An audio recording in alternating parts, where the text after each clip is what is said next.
Oui, merci, Monsieur le Président.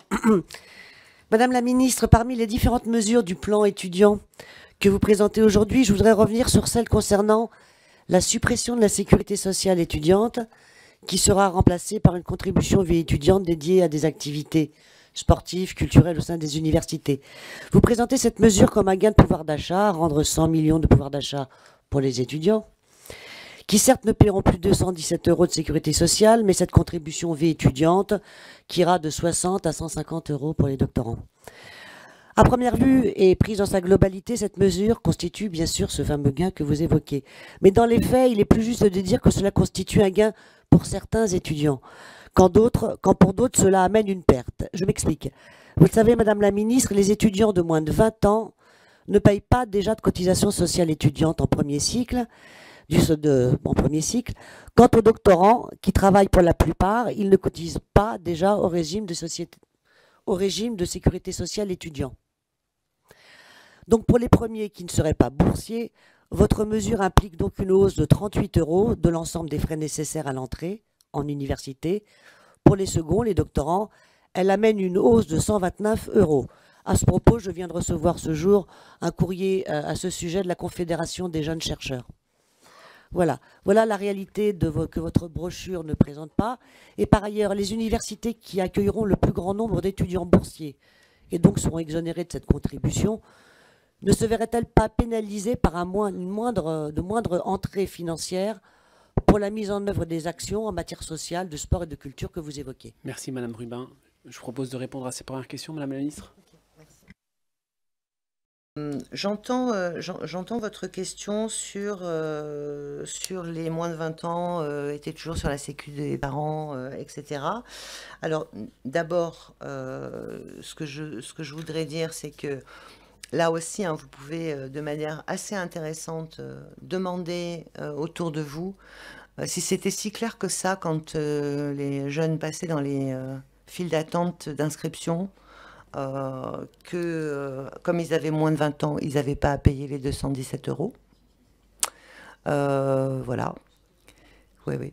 C'était clair, bah, c'était pas clair pour tous les enfants en tout cas, parce que moi j'en connais beaucoup qui ont découvert que en fait ils n'étaient pas du tout obligés de prendre une sécu étudiante et qui pensaient que le package c'était tout, la sécu, la mutuelle, etc. Donc ça c'est déjà une première chose. Et de toutes les façons, il aurait fallu reclarifier ça et faire en sorte de clarifier ça. La deuxième chose, c'est que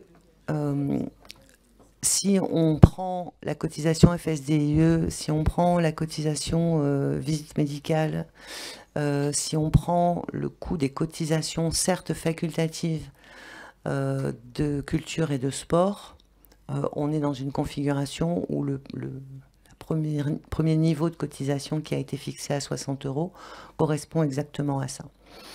Donc, l'idée, c'est que s'il reste des cas particuliers, on les examinera, mais a priori, on a travaillé en masse. C'est pour ça qu'on annonce 100 millions d'euros de pouvoir d'achat rendus aux étudiants et qu'on ne rentre pas dans le détail et qu'on a pris des exemples qui sont fiables, mais on n'a pas encore analysé tous les cas particuliers.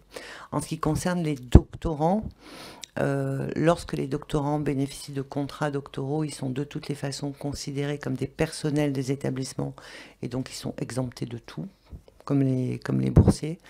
On est en train de regarder quelle est la part potentiellement des doctorants qui ne payaient pas la sécurité sociale étudiante, cotisaient déjà au régime général. Et évidemment, notre objectif, c'est que personne ne se retrouve à payer plus. Mais on est là vraiment sur des cas particuliers. Concrètement, ça veut dire qu'un étudiant de 21 ans, enfin de plus de 20 ans, en troisième année de licence, avec ce qu'on propose, économise 178 euros, 178 euros pardon, à la rentrée. Voilà. Ça, on peut le dire. Après, tous les cas particuliers, évidemment, on les regardera, mais c'est pour ça qu'on n'annonce pas vous allez gagner tant ou tant à la rentrée, parce qu'on est en train de faire tourner l'ensemble. Par contre, je vous garantis que 100 millions d'euros, ça c'est... Vous pouvez en discuter à l'occasion avec Bercy, ils vous confirmeront que c'est bien ça. Bien.